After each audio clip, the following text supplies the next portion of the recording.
Let's get more now on the attacks in Libya, in which 21 people have been murdered by a group thought to be inspired by Islamic State. Joining us is Charlie Winter from the counter-terrorism think tank Quilliam. Hello to you. Thank you for joining us on Sky News this afternoon. Coordinated strikes, as we saw from the Egyptians on Derna, IS attempting to make it their capital in Libya. How influential, though, are they in Libya at the moment, do you think? Well, that's a good question. I mean, at the moment we're at risk of seeing Libya as Islamic State on one side and then Haftar, who is the internationally recognised, a member of the internationally recognised government, on the other side. In reality, Libya is a lot more confusing and a lot more chaotic than that. There are a plethora of jihadist factions, a great many individuals who think that they have a legitimate role to play in the country's government. In fact, there are two governments that think they are the legitimate government. It's a very, very fragile situation.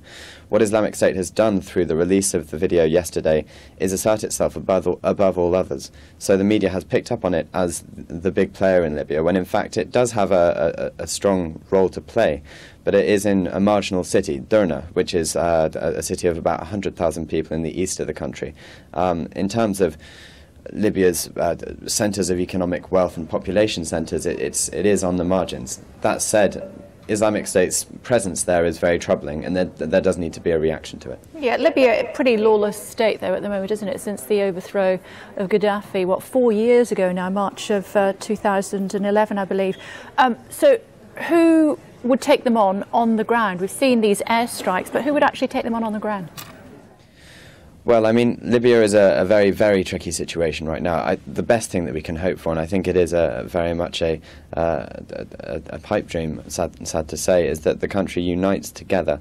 So at the moment we do have a massive polarisation in Libya.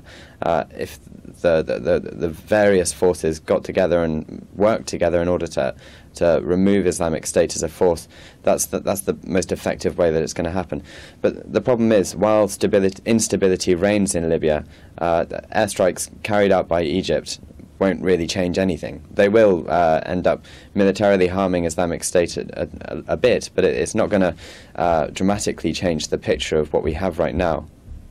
Do you agree that these are, at this stage, Libyan thugs who were looking for a banner to be corralled under, and they've chosen the IS banner for now?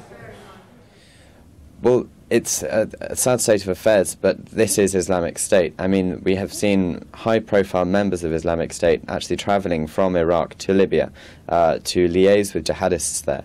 I've been following for nearly a year now the rise of Islamic State in places like Derna.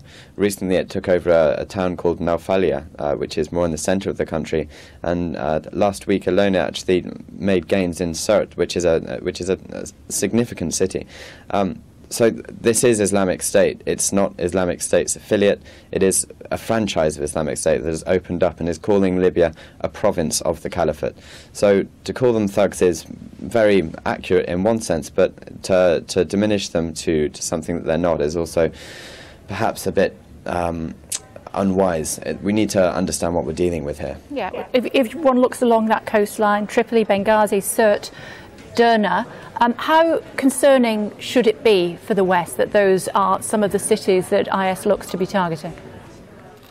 Well, it is very concerning, but I think one thing that the West has not noticed, or hasn't taken enough notice in, is the fact that Libya for a long time now has been in a de facto situation of civil war, and there hasn't been any move towards fixing these very, very deeply rooted issues in the country. And what we have now, Islamic State, making a publicity splash like this, has finally drawn attention to Libya. It's very, very important that we recognise that it's much more complicated than just Islamic State and then a recognised state. It's various players, all who have a large role to play, and there needs to be a joined-up approach to removing Islamic State. And I think that it's very, very important that people don't get overexcited about Egypt's role in this, because this is, after all, exactly what Islamic State wanted. They released the video yesterday hoping to provoke outrage, hoping to provoke intervention from from countries within the region. It's part of their provocation strategy.